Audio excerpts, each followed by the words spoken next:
Gaza ini di masa Rasulullah SAW itu atau di masa masa-masa awal-awal Islam, ya, orang menyebutnya dengan Gaza Hashim, perang Khandaq. Gitu. Jadi perang Khandaq ini perang terakhir kata Rasulullah.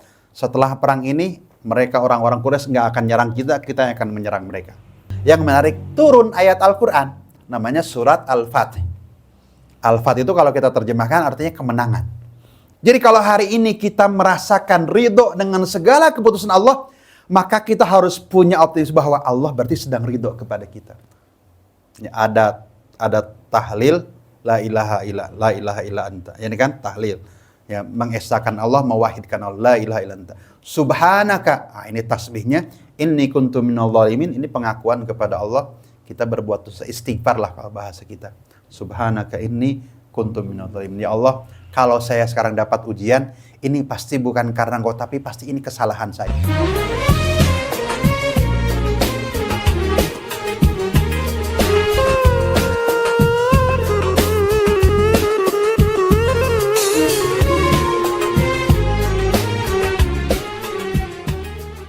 Assalamualaikum warahmatullahi wabarakatuh.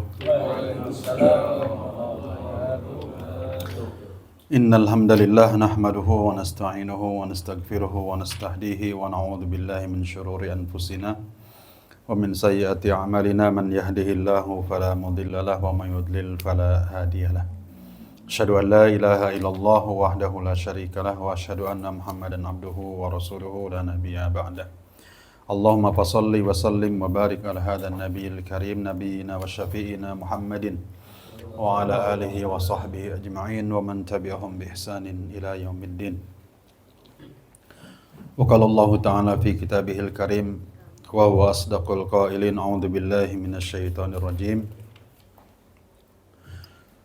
Wa'adakumullahu maghanima katsiratan ta'khudunaha fa'ajjala lakum hadhihi wa kaffa aydiyan nasi ankum walitakuna ayatan lil mu'minina wa yahdiyakum siratan mustaqima wa ukhra lam taqdiru 'alaiha qad ahata Allahu biha wa kana Allahu ala kulli syai'in qadira. Walau qatalakumul ladzina kafaru lawallawul adbara thumma la yajiduna waliyyan wala nasira. Sunnatullahi allati qad khalat min qabl wa lan tajida li sunnatillahi tabdila. Rekan-rekan majelis sekalian, alhamdulillah di malam hari ini kita bersyukur pada Allah Subhanahu wa taala. Alhamdulillah kajian pekanan ya. Kajian pekanan kita masih berlangsung, edisi kabar itu Ustaz? 70 saya. Masya Allah udah 70 ya. Mudah-mudahan istiqomah dan menjadi sunnah hasanah ya, yang terus berlangsung ya. Terima kasih atas kesempatan yang diberikan di kesempatan malam hari ini. Ini isunya memang isu yang sedang hangat ya. Tapi sebelum itu, saya ingin menyampaikan atau ingin mengajak ya teman-teman sekalian ini ya,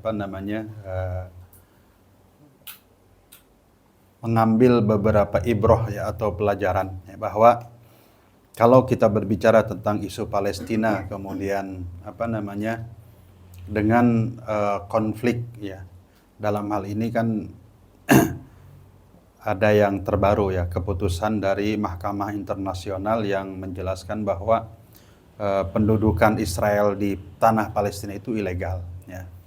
Dan kita bersyukur Indonesia menjadi salah satu negara yang berdiri paling depan ya, meminta Dewan Keamanan PBB untuk memfollow up ini keputusan Mahkamah Internasional. Ya. Nah tentu seperti yang tadi dikatakan pembawa acara, ya, kalau tokoh-tokoh skaliber dunia, ya, bahkan PBB aja susah ketika didengerin sama Israel, ya, iya cenah lu datang terus berbicara tentang perdamaian di Palestina ya. Nah, sehingga kritikan ini juga ya seperti yang disampaikan ya bahkan datang dari organisasi NU sendiri ya. Dan kalau saya lihat juga tulisan-tulisan atau pendapat-pendapat dari tokoh-tokoh NU juga luar biasa ya. Bahwa apalagi situasinya ya genosida yang terus berlangsung. Ini ya momentumnya sangat tidak punya alasan. Ya, bahkan terakhir itu PBNU men-share kembali atau menguatkan kembali. Ya. Jadi sebetulnya larangan-larangan untuk berhubungan itu dari semenjak tahun 2021 kalau nggak salah kata itu sudah mulai disampaikan kembali. Nah jadi ini adalah hal yang mungkin menjadi perhatian kita ya, bahwa hikmahnya diantaranya bahwa perang yang terjadi terkait dengan isu Palestina ini ya, itu tidak hanya sekedar perang yang sifatnya fisik gitu. Bahkan termasuk di sini ada perang opini, ya kan? Jadi bahkan bisa jadi itu adalah peperangan-peperangan yang halus sifatnya, gitu. Dan bahkan bisa lebih berbahaya daripada perang yang sifatnya fisik. Kalau fisik kan jelas musuhnya, gitu. Nah, tapi kalau yang perang-perang yang model seperti ini, gitu, dia sangat halus, ya. Kemudian peperangan seperti ini yang dulu. Waalaikumsalam, ahlan. Ya. Kalau teman-teman aktivis itu ya sering menyebutnya dengan kajian-kajian namanya Ghazwul Fikri, ya kan? Perang pemikiran, ya. Jadi peperangan yang justru lebih berbahaya, gitu. Sebab perbedaan perang fisik dengan perang Ghazwul Fikri ini, ya, kalau menang kalah, ya itu tetap perang fisik, ya. Mau menang mau kalah, ya menang itu memang satu yang kita inginkan. Kalau kemudian terbunuh misalnya mati syahid, ya kan? Tapi kalau perang pemikiran gitu kalah mati, wah itu bahaya. Gitu. Kenapa? Karena isu-isu yang kemudian ya, diupayakan untuk dinetralkan gitu.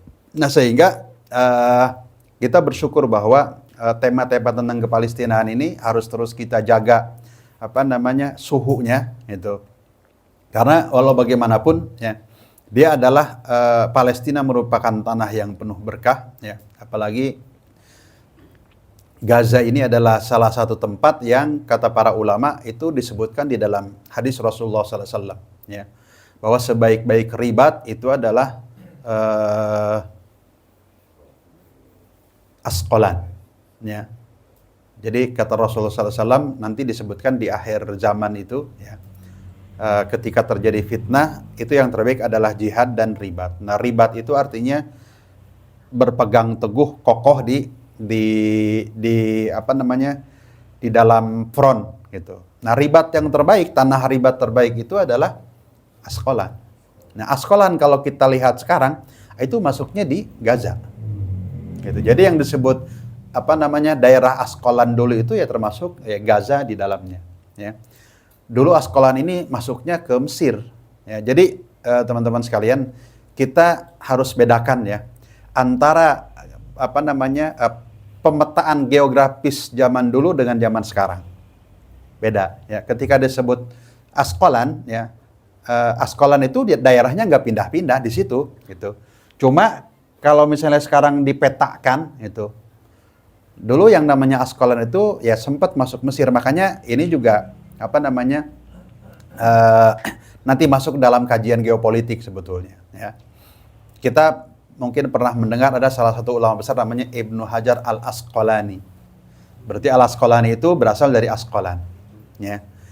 Imam Syafi'i rahimahullah salah satu imam besar ya yang dimuliakan oleh umat Islam ya. Ya boleh dikatakan termasuk banyak pengikutnya dan termasuk di Indonesia, itu lahirnya ada yang mengatakan di Asqalan, ada yang mengatakan di Gaza.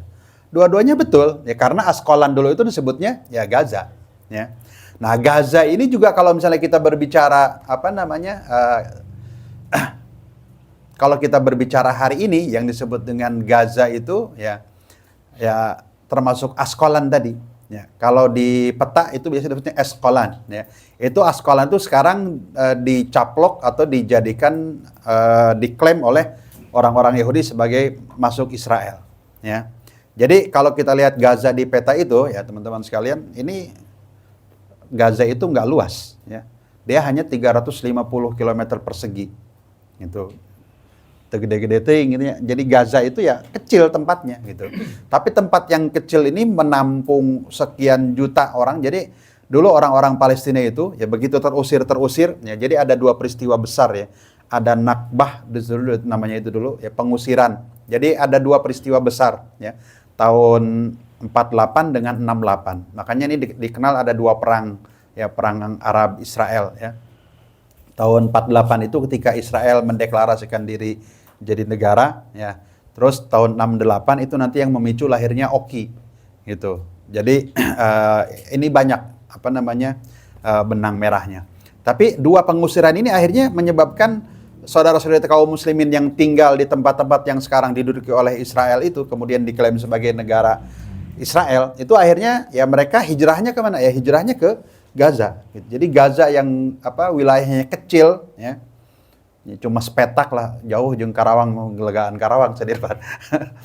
360 kilo itu ya kurang lebih 60 kilo ya? 60 kilo kali 60 kilo. Ya, tapi enggak seperti itu. Jadi panjangnya itu, lebarnya ada yang kalau 10 kali 4 400 ya. Betul nggak? Kalau panjangnya 10 kilo, lebarnya 4 kilo, itu 400 berarti.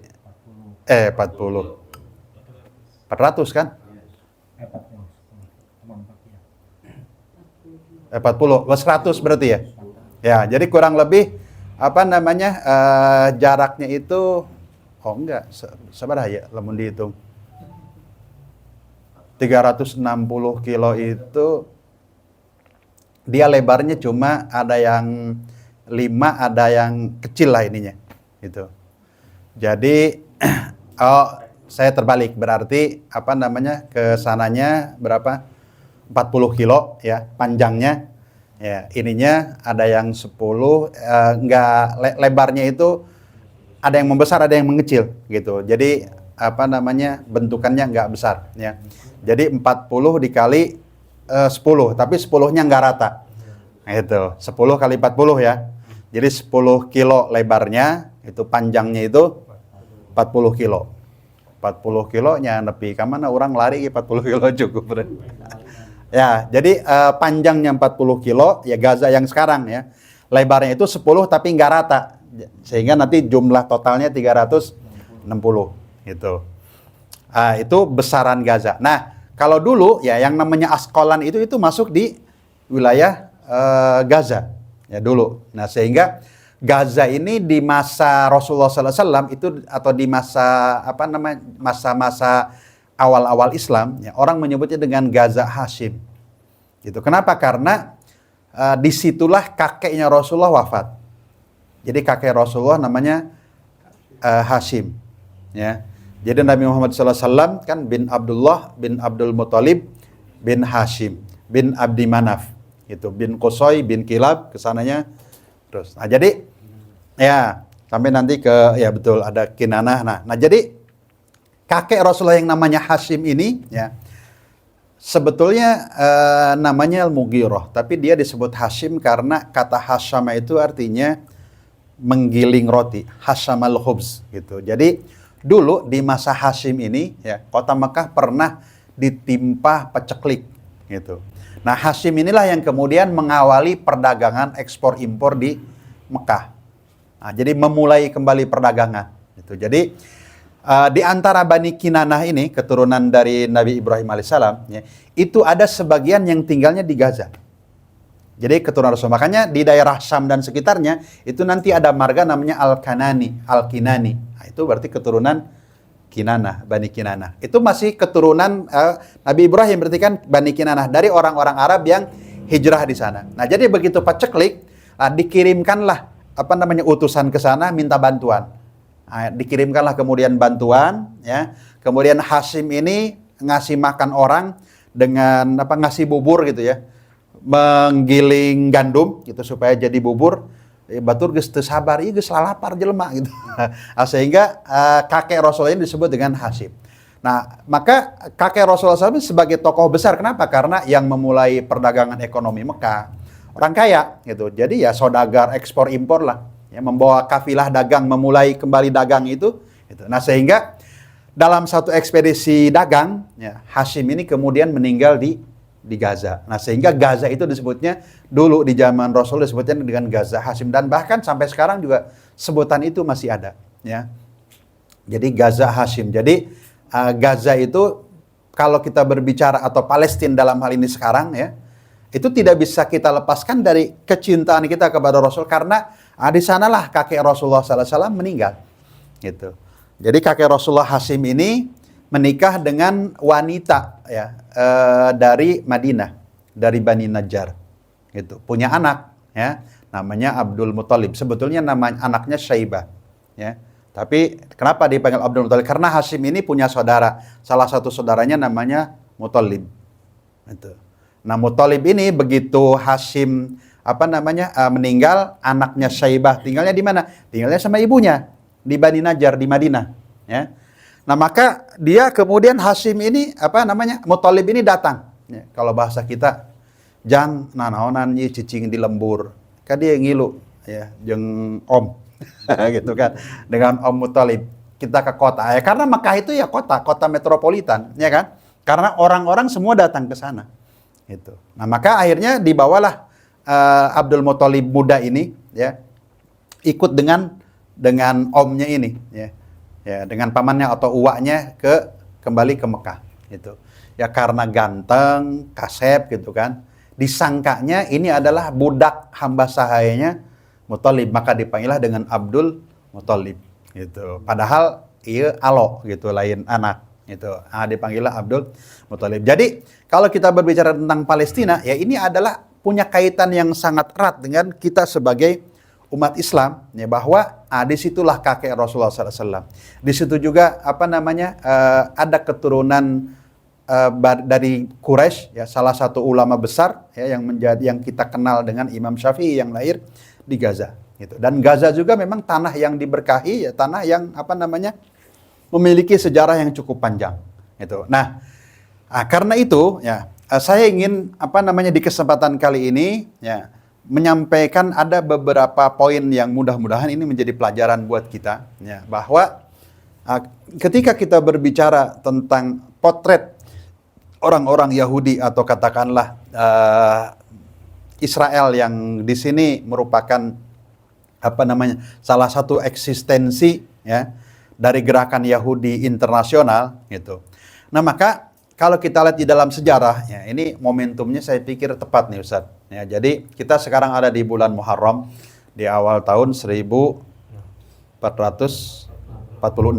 ya. Nah, di bulan Muharram ini, ya, teman-teman sekalian, ini ada satu peristiwa besar yang sebenarnya ini perlu juga kita renungi.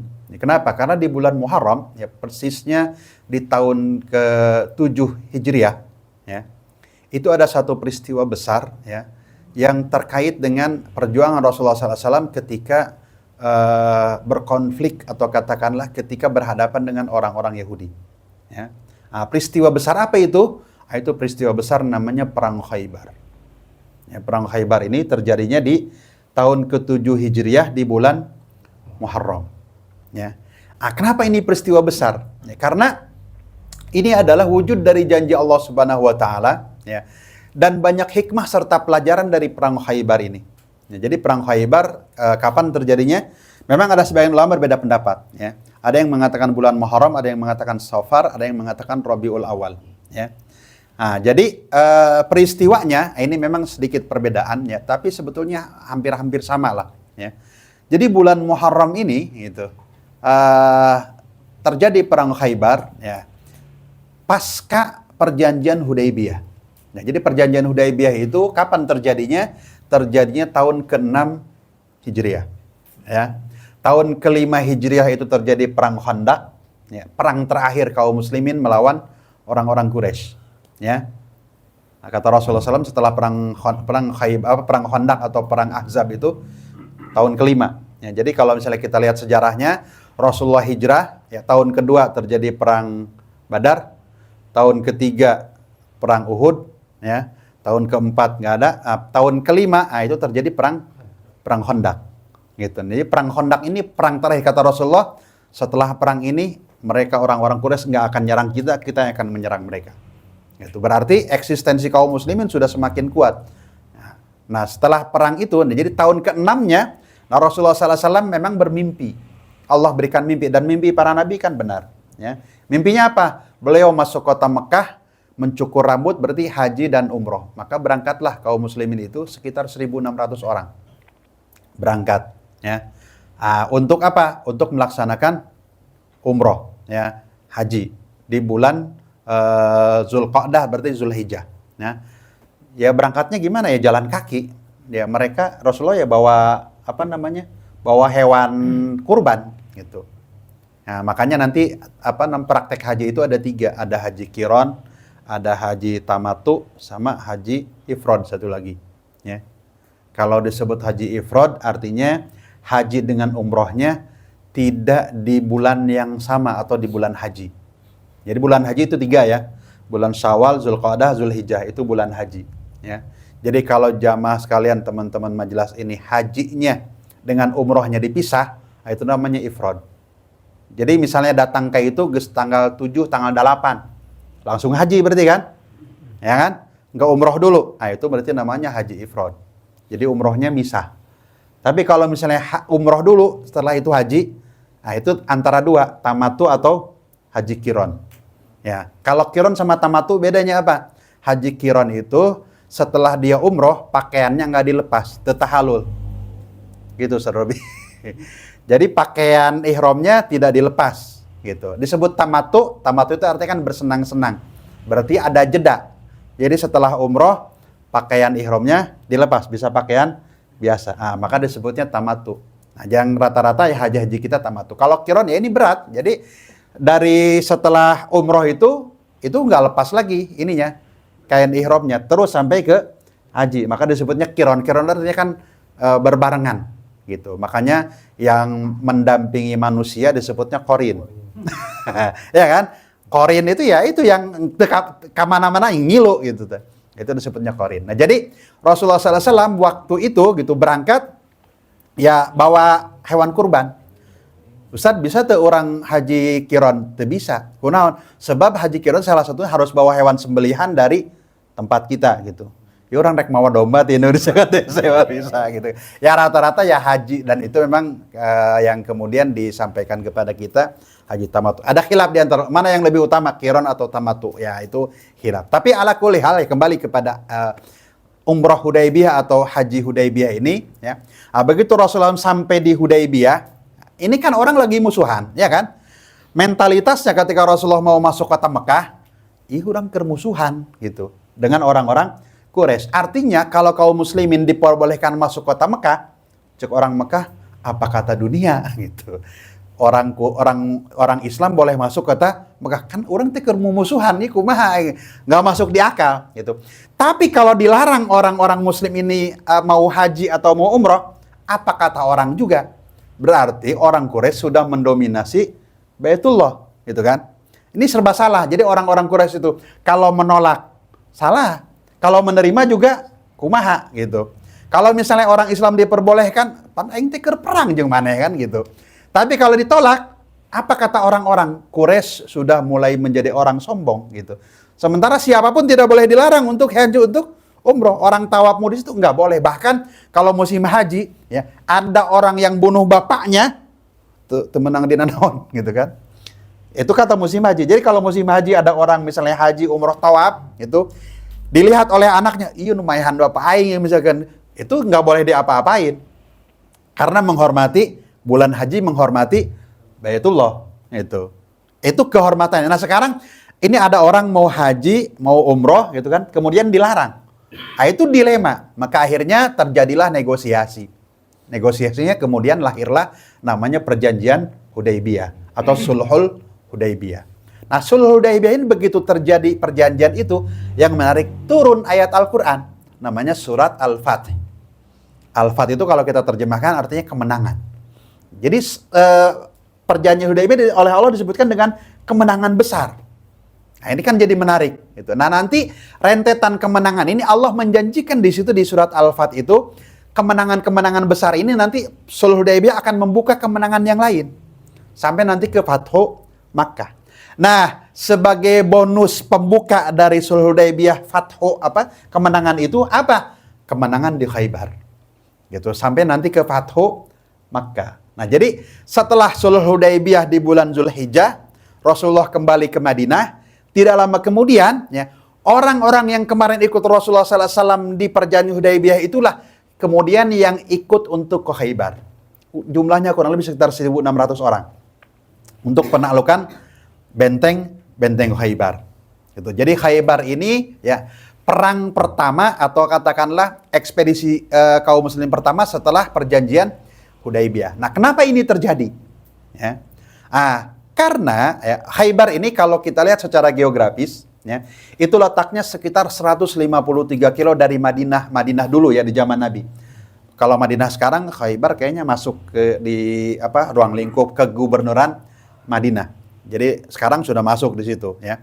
Kalau dulu ya Madinah itu dengan Khaybar ya jaraknya sekitar 153 kilo. Jangan bayangkan kayak sekarang. Ya, makanya tadi saya bilang geografis dulu dengan sekarang berbeda. Ya. Nah, ini harus kita catat gitu. Jadi sebutan dulu dengan sekarang bisa jadi namanya sama tapi nanti tata letaknya beda. Nah, Khaybar itu letaknya ke arah utara, ya.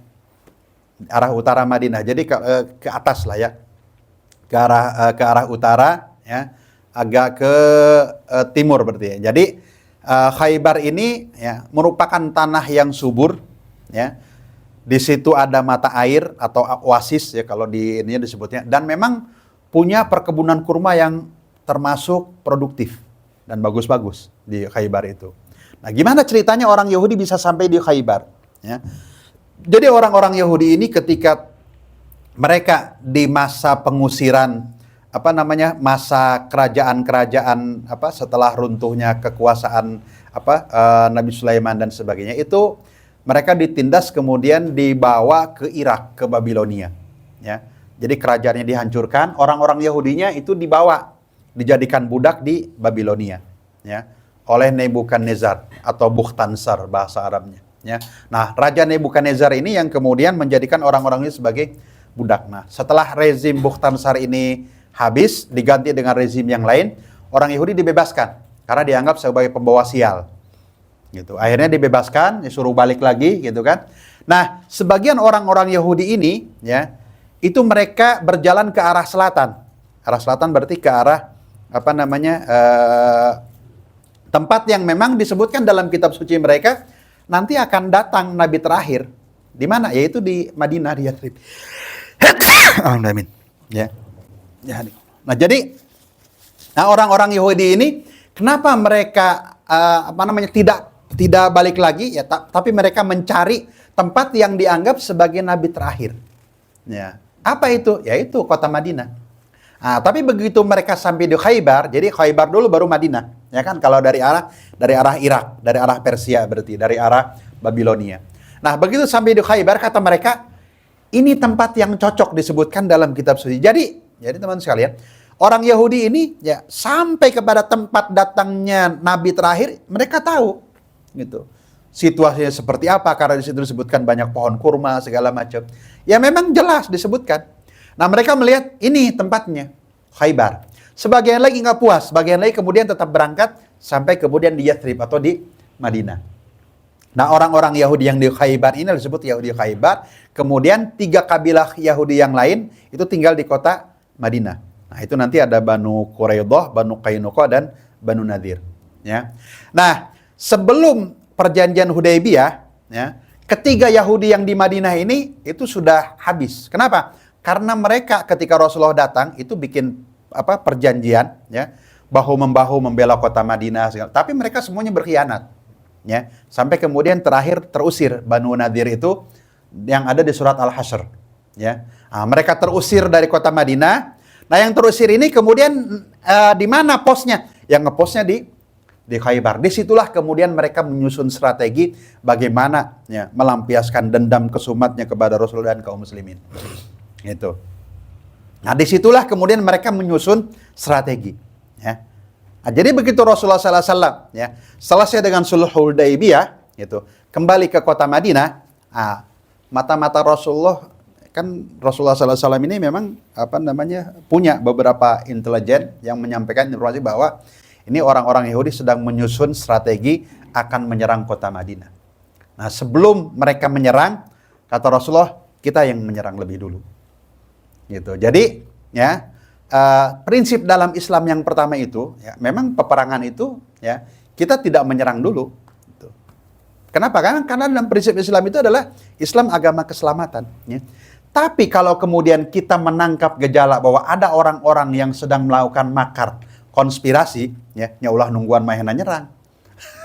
Kalau intelijennya katakanlah sudah kuat, data-datanya valid bahwa ini sedang melakukan makar dan sebagainya, ya mending diserang tiheula. Gitu. Nah, maka Rasulullah SAW kemudian, ya, ini kan ilmunya ilmu langit, ilmu bumi. Ya, jadi secara ilmu militernya, intelijen Rasulullah SAW sudah menyerap informasi bahwa orang-orang Yahudi Khaybar ini, ya, kebenciannya kepada Rasulullah mereka sudah semakin kuat, ya. Dan mereka lah yang dulu menghasut orang-orang Arab di sekitarnya supaya menyerang Rasulullah SAW, termasuk di perang Ahzab. Dulu ada peranan orang-orang Yahudi, gitu. Ya kan, sampai akhirnya mereka terusir setelah perang Ahzab itu. Ya, Yahudi Banu Nadir kan salah satunya yang kemudian terusir, gitu. Jadi konspirasi inilah yang sebetulnya menjadi titik poin, gitu. Ya, bahwa mereka ini memang sudah menyiapkan serangan kepada kaum muslimin. Gitu. Dan Khaybar ini, ya mereka kalau bahasa kita apa ya?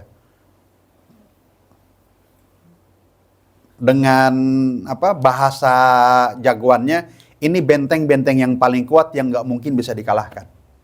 Ya, bayangkan teman-teman sekalian, ini benteng Khaybar itu 3 lapis. Ya.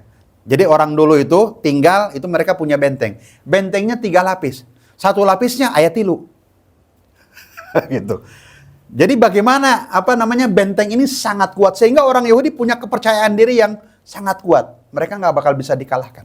Dan memang waktu penaklukan Khaybar itu heroik. Gitu. 3 hari 3 malam dikepung, nggak tembus. Ya. Sampai hari ketiga, kata Rasulullah SAW, ya, malam-malamnya besok ini bendera nih mau dikasih kepada orang, ya, yang kata Rasulullah orang ini cinta Allah dan cinta Rasulnya.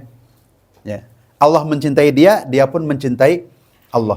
Dan dengan kepemimpinannya, keberkahan kepemimpinannya, ini benteng Khaybar akan ditaklukkan. Sampai kata Umar bin Khattab ini orangnya low profile lah. Ya. Saya tidak pernah ngiler dengan jabatan gitu, kecuali di malam itu.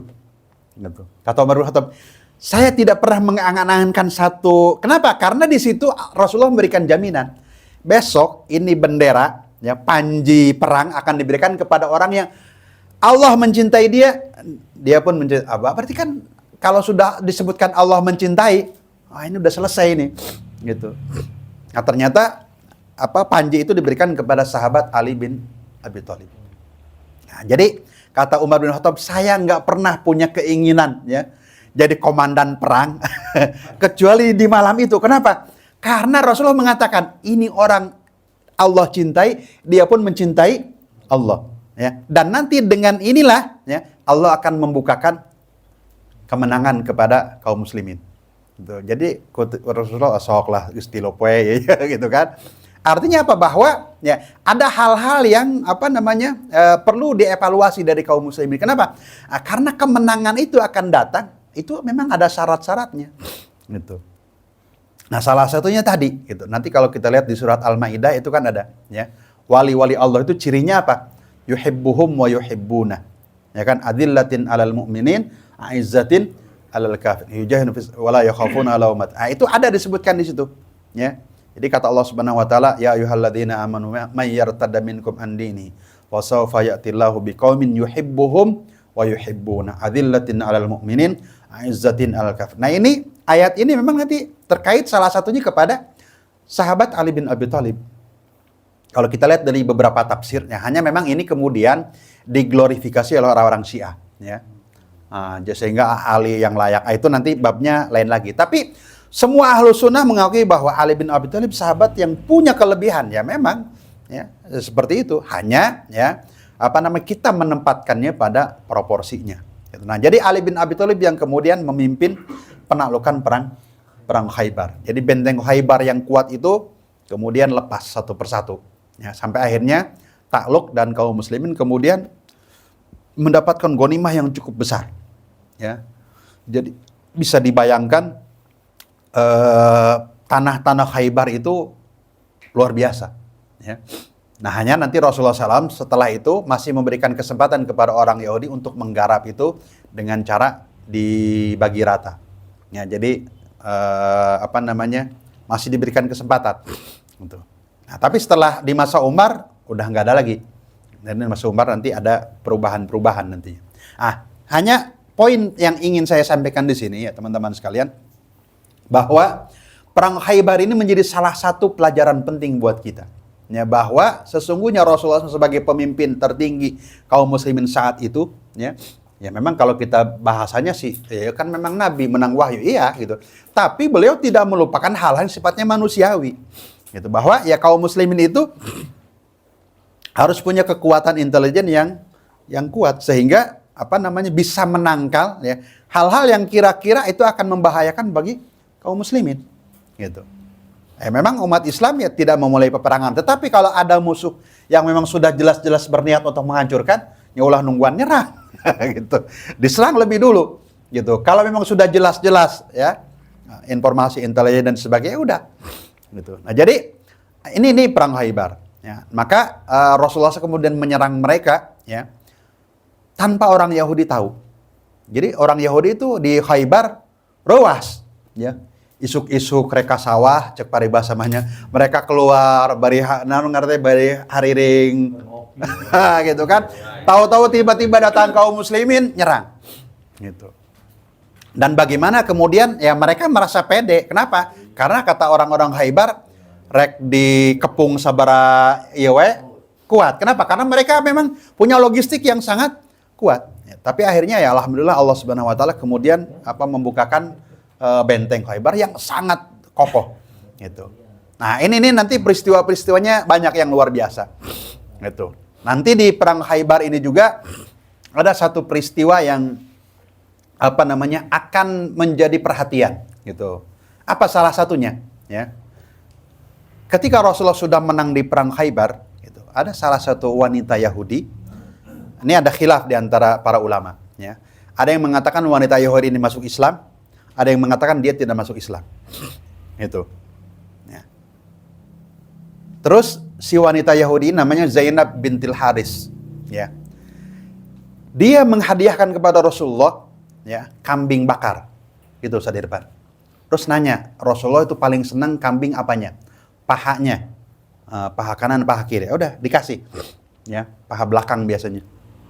Dikasih, ya. Nah, disitulah dia membubuhkan racun yang paling kuat, ya, dan yang paling banyak di tempat daging yang paling disenangi oleh Rasulullah SAW. Gitu. Nah, dia dalilnya sederhana, gitu. Kalau dia nabi, dia nggak bakal mati. Tapi kalau bukan nabi, pasti mati. Gitu. Makanya nanti khilaf dia. Walaupun nanti si wanita ini dibunuh. Ada yang mengatakan dibunuhnya karena kisos. Ya, sebab nanti ada sahabat yang meninggal. Jadi sahabat yang meninggal, maka dia harus dihukum kisos, membunuh kan? Walaupun Rasulullah tidak meninggal pada saat itu. Ya. Jadi kalau dia muslim berarti kisos. Kalau dia tidak muslim, ya berarti dihukum karena sebagai musuh Islam. Gitu. Jadi saya bilang tadi khilaf di antara ulama. Apakah Zainab bintil Haris masuk Islam atau tidak? Gitu. Sebab kalau orang Islam yang bunuh ya harus dikisos, ya kan? Nah, tapi ya dia mengatakan, sebab kata dia, ini yakin kalau dia muslim, gitu. Mal paeh lah, cek benar Nabi, gitu kan. Dan ini yang mungkin satu hal yang menakjubkan buat kita. Ya. Kenapa? Dulu, ya, setelah Rasulullah SAW, ya, itu ada satu panglima muslim, ya, namanya Khalid bin Walid. Diberi racun, diminum sama dia. Itu mau, tapi nah. Jadi Khalid bin Walid ini, ya dia mengatakan, nah, orang mah yakin gitu, bahwa ini tidak akan memberikan madarat kecuali atas izin Allah. Jadi lamun jelema digos gitu kan teu pae gitu. Itu Khalid bin Walid itu sempat gitu. Di jamu makan dikasih racun teu sieun gitu. Ai geus waktuna maot mah maot gitu kan, tapi lamun Allah teu nakdirkeun moal gitu. Dikasih racun, diminum. Nah, itu Khalid bin Walid itu luar biasa, emang pahlawan yang dan meninggalnya bukan di peperangan gitu, meninggalnya ya di tempat tidur. Ya hikmahnya ya karena Khalid bin Walid ini Saifullah ya pedang Allah ya. Beraku pedang Allah maut di peperangan gitu kan. Gitu. Ya itu hikmah gitu. Nah sehingga kata Khalid bin Walid ya orang yang berjihad di mana-mana, jadi begitu dilihat dimandiin itu ya di seluruh tubuh beliau itu terdapat luka-luka ya tidak kurang dari 70 dan semuanya di depan, tidak di belakang. Lamun di belakang berarti kan kabur, diharap kabeh ya Pak. Gitu. Itu yang gede-gede, teka hitung nu leutik Mbak Tete. Jadi 70 itu luka-luka yang besar. Gitu. Ada yang bekas pedang, ada yang bekas tombak. Ya bisa kebayang gitu. Kata Khalid bin Walid, ya Allah takdirkan saya meninggal di tempat tidur. Ya padahal orang kurang kumaha perang gitu ya. Ya, agar mengetahui orang-orang pengecut bahwa peperangan itu ya bukan tempatnya meninggal. Tuh, lihat rival jumana kata Khalid bin Walid. Ya. Nah, tapi kata Rasulullah kan siapa orang yang dia berjihad walaupun nanti dia meninggal di tempat tidur, kalau kita berniat, ya, nah, insya Allah tetap dicatat sebagai orang yang meninggal mati syahid. Gitu. Itu pentingnya niat. Jadi walaupun misalnya kita tidak berjihad, tapi kalau kita punya niat, insya Allah itu pentingnya niat. Makanya kata Rasulullah SAW, ya, la hijrata ba'dal fatih. Tidak ada hijrah setelah Fathu Makkah. Walakin niyatun wa jihad. Tapi niat dan jihad. Nah, jadi kembali kepada pembahasan kita ini malam ini bahwa perang Khaybar ini memiliki poin yang luar biasa. Ya, karena disitulah kemudian Rasulullah SAW diracun. Ya, walaupun beliau tidak meninggal, ya, di beberapa riwayat disebutkan bahwa si kambing ini bicara kepada Rasulullah. Jadi Rasulullah SAW ya bisa bicara dengan makhluk. Ya, jadi mukjizat Rasul itu banyak. Ya, hampir semua mukjizat yang dimiliki oleh para nabi Rasulullah bisa. Tuh, bicara dengan binatang, bicara dengan makhluk. Tadi termasuk, yaitu tadi, si kambing yang ada racun itu ya bicara kepada Rasulullah. Jadi makhluk-makhluk yang bicara, dan Rasulullah mengerti bahasa makhluk. Ya. Kan di beberapa riwayat disebutkan hadis Bukhari kalau nggak salah. Itu ketika Rasulullah SAW dibuatkan mimbar. Ya. Tiang yang biasa Rasulullah pegang kalau khutbah, itu kan sampai nangis. Ya, gara-gara Rasulullah pindah. Jadi Rasulullah dibuatkan mimbar oleh salah seorang sahabat, ya. Begitu beliau naik mimbar, ini si tiang yang biasa Rasulullah dipegang kalau khutbah nangis dan nangisnya terdengar oleh semua sahabat. Gitu. Jika budak cerik cenah teh. Nah, kemudian Rasulullah turun dari mimbarnya, diupahan heula. Ya. Ulah sieun ya moal ditinggalkeun gitu kan. Sampai diam gitu. Nah, ini hal semacam ini ya harus juga menjadi perhatian buat kita bagaimana kecintaan semua makhluk kepada Rasulullah SAW. Nah ini kembali kepada peristiwa tadi bahwa Rasulullah SAW, ya, sebagian ulama mengatakan bahwa Rasulullah SAW meninggal dalam keadaan syahid. Gitu. Kenapa? Nah, salah satunya memang ada di hadisnya, ya, bahwa Rasulullah memang tidak meninggal saat, tapi ya racun yang diberikan oleh wanita Yahudi ini itu berefek kepada Rasulullah SAW. Nah, sehingga pas waktunya itu di hadis disebutkan, ya, racun yang dulu diberikan itu ini sudah waktunya Allah takdirkan bekerja, gitu, sehingga memutus urat Rasulullah. Kata Rasulullah bahasanya begitu. Jadi sebagian ulama ada yang mengatakan bahwa Rasulullah SAW meninggal dalam keadaan syahid, gitu. Ada yang berpendapat seperti itu. Ya, jadi Rasulullah meninggalnya juga kenapa? Ini kan diracun, ya, walaupun racunnya itu bekerjanya ya lama. Dan memang Rasulullah tidak meninggal saat itu. Sahabat ada yang meninggal saat itu kan. Sehingga si wanita itu dikisos. Gitu. Tapi Rasulullah SAW ya, beliau tidak meninggal ya. Tapi efek racun itu masih ada. Makanya di hadis sebelum Rasul meninggal beliau mengatakan bahwa efek racun yang dulu diberikan itu yaitu. Dan ini kan ya, bicaranya takdir. Ya. Tapi artinya bahwa peristiwa Khaybar ini memang satu peristiwa yang luar biasa ya, bagi kaum muslimin. Ya. Banyak hal-hal pelajaran buat kita bahwa di sini kita juga melihat bahwa ada karakter-karakter orang-orang Yahudi yang memang perlu menjadi atau ada hal yang perlu kita waspadai. Dan sifat-sifat ini Allah jelaskan. gitu. Di antaranya sifat khianat, sifat mereka yang disebutkan di dalam Al-Qur'an ya.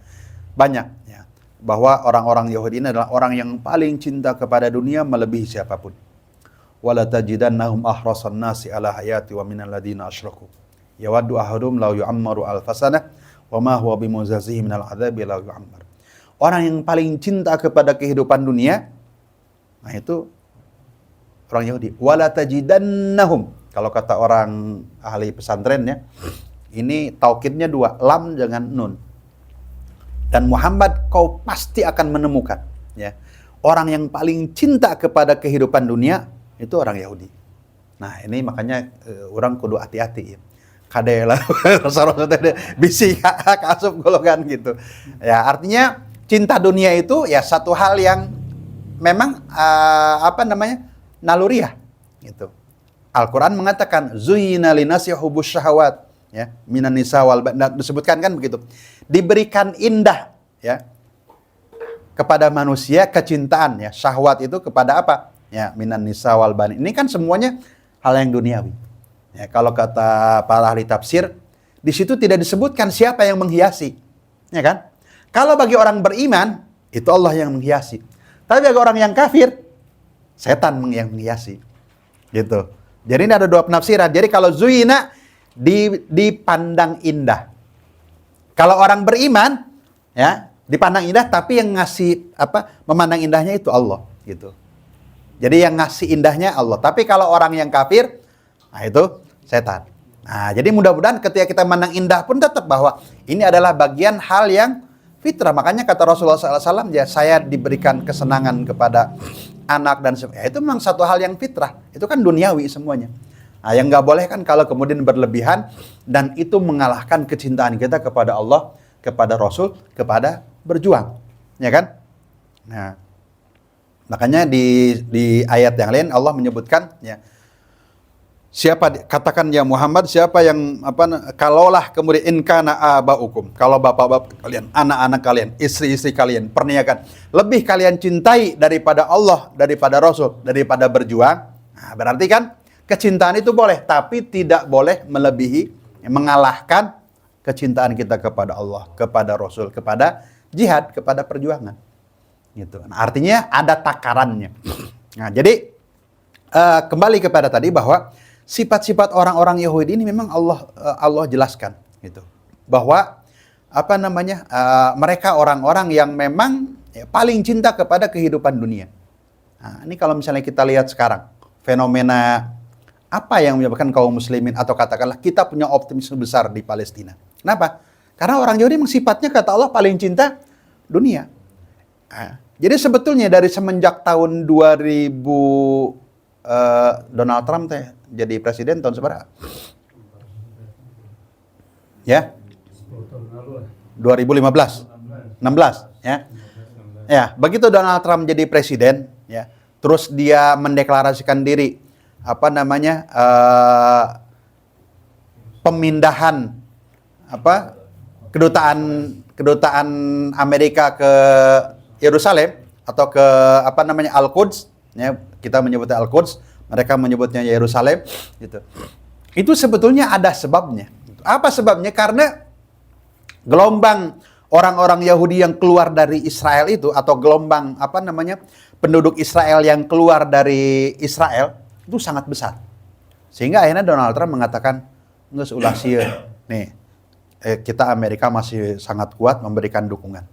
Gitu. Dan sampai sekarang, apalagi setelah perang yang kemarin, ya, gelombang keluarnya orang-orang Israel dari daerah jajahan Israel sekarang, dan kemungkinan besar mereka nggak bakal kembali. Gitu. Kenapa? Ya, jangan naon cenah orang cicing di itu. Kenapa ya? Karena mereka orang-orang yang takut mati. Gitu. Kemudian perang, ya. Tingkat stres para tentara segala macam itu pasti, gitu. Nah, sehingga kaum muslimin atau katakanlah para pejuang di Palestina dan sebagainya itu tahu, ya. Dan itulah yang membedakan antara kita dengan mereka, gitu. Makanya kata Umar bin Khattab, ya, kita ini berjuang berjihad dengan mereka, ya, melawan musuh-musuh Islam ini, kata Umar, ya kalau kitanya sama dengan mereka, ya gimana Allah memberikan pertolongan, Gitu. Artinya apa? Ya kita harus punya mizah, punya eksistensi yang membedakan kita dengan mereka.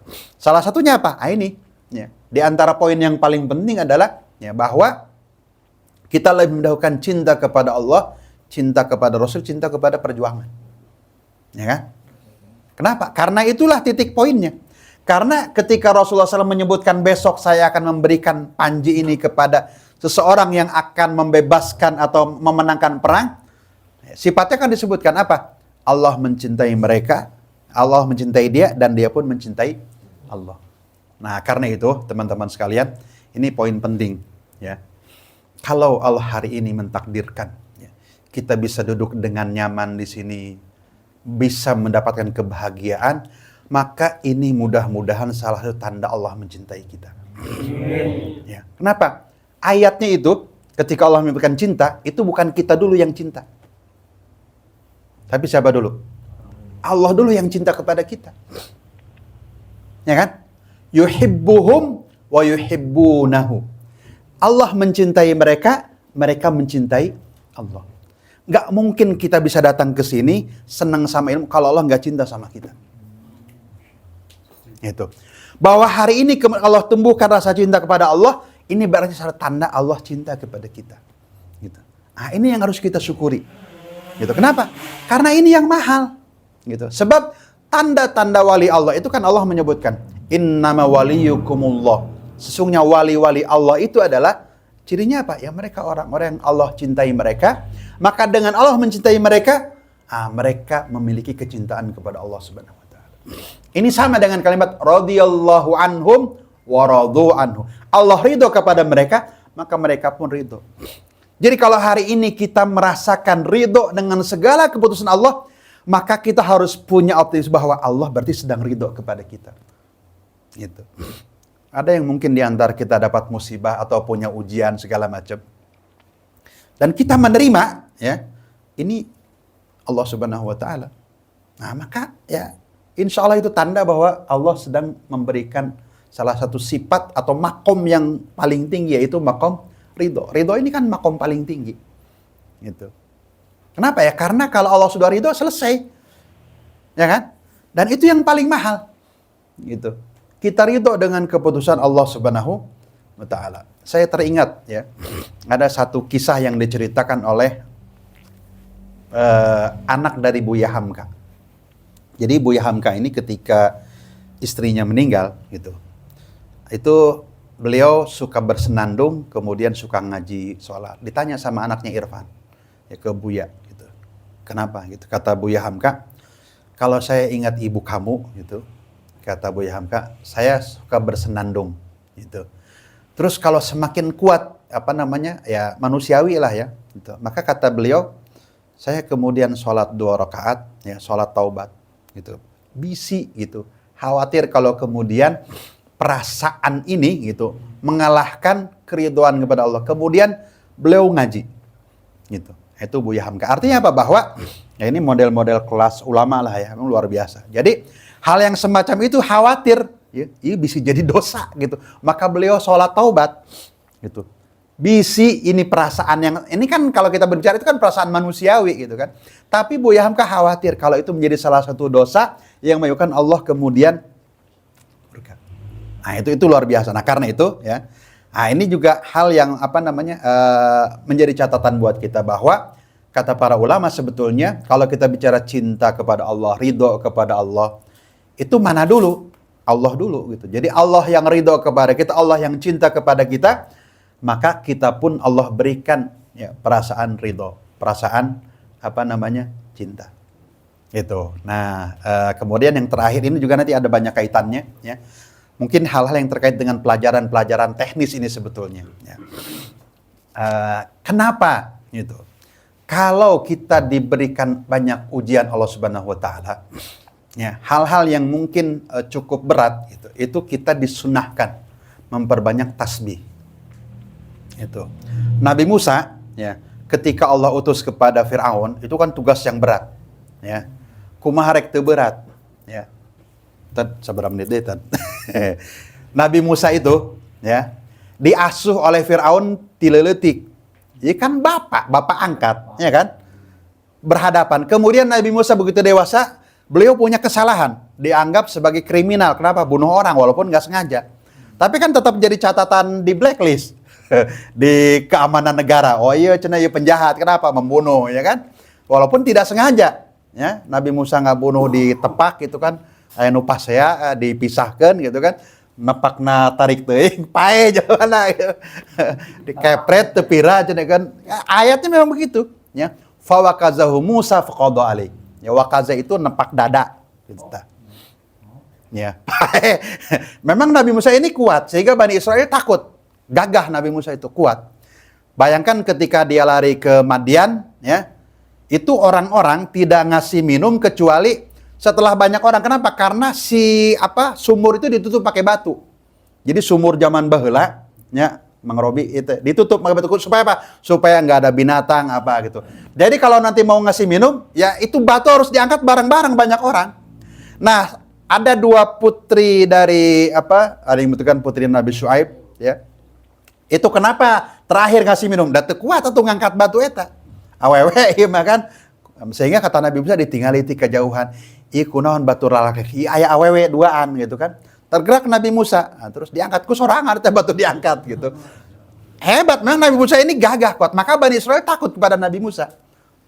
Teu wanian, Nabi Musa gagah gitu.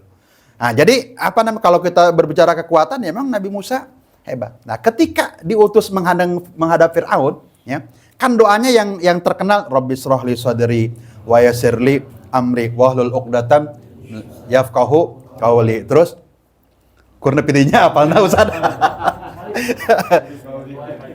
Waj'al li wazira min ahli Harun akhi. Ya. Dan jadikanlah ya Allah bagiku Harun sebagai wazir, wakil. Ya. Kalau kata bahasa Gus Baha, ya Harun jadi nabi, rekomendasi pakai proposal Nabi Musa. Ya Allah, ya saya lamun ngomong rada belok naon?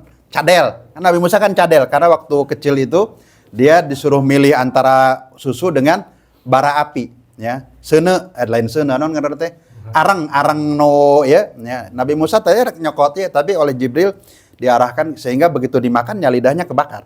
Sehingga kalau Nabi Musa bicara, memang kurang paseh cadel. Jadi perlu ada juru bicara. Siapa? Nabi Harun.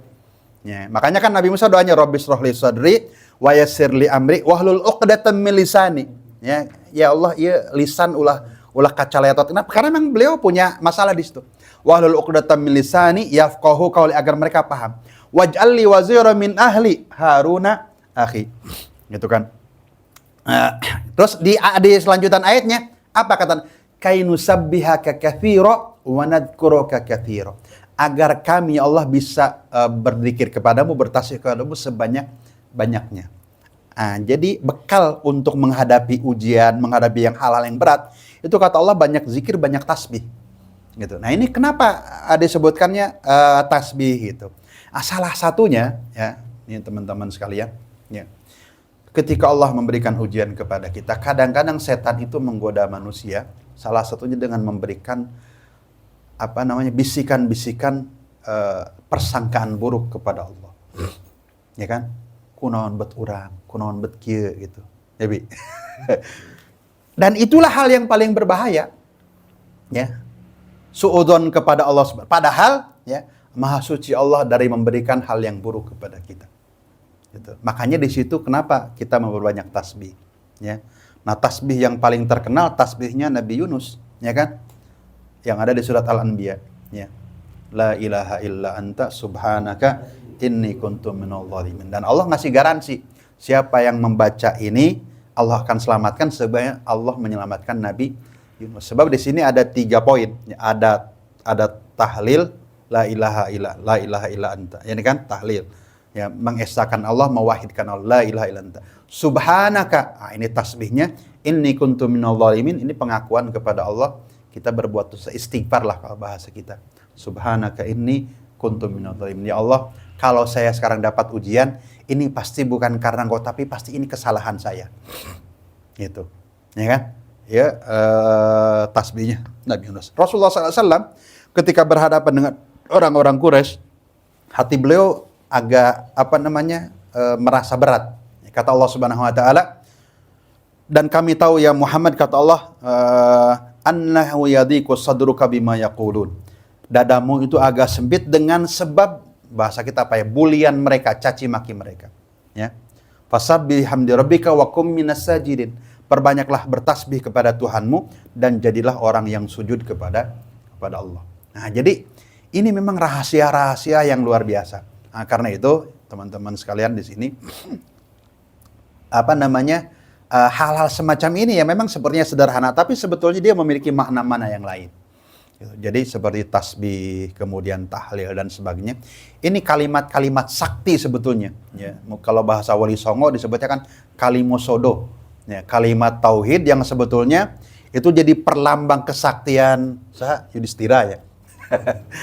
Kenapa dia? Ya karena memang itu gitu kan. Nah, tapi hanya kadang-kadang yang memang perlu menjadi perhatian kita, bagaimana kalimat-kalimat ini kita berikan ruh. Ya, kalimat ini punya power, tuh, punya tenaga, punya kekuatan. Gitu. Nah, ngisi energinya ini yang sebetulnya berat. Kalau kalimatnya kan ringan, ya kan? Mengucapkan subhanallah, mengucapkan tasbih, ringan gitu.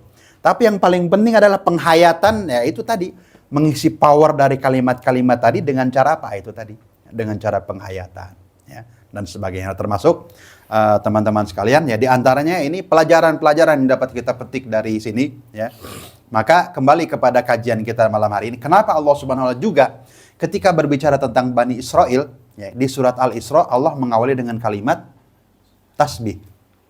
Subhanalladzi asra bi 'abdihi lailan minal masjidil haram ilal masjidil aqsa alladzi barakna haulahu linuriyahu min ayatina. Ya. Maha suci Allah. Kenapa? Ya jangan sampai kemudian ada persangkaan buruk ya kepada Allah. Itu umat Islam emang ditulungan ke Allah atau enggak gitu.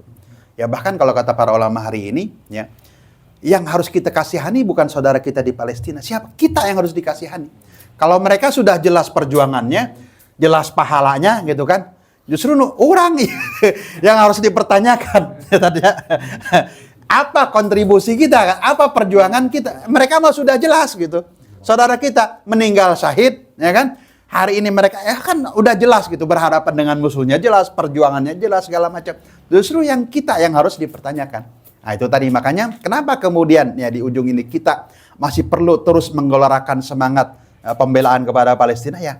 Sebab orang nucan puguh itu. Nah itu bagus puguh gitu.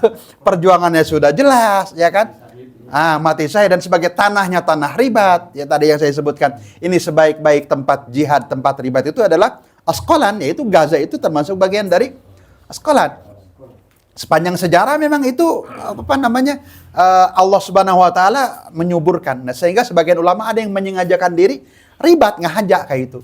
Nah, itu sebagian para ulama begitu. Nah, jadi inilah kembali kepada kita ya, sehingga kita harus tetap punya anggapan yang terbaik kepada Allah bahwa tidak ada hal yang Allah perlihatkan kepada kita kecuali di sana pasti ada kebaikan.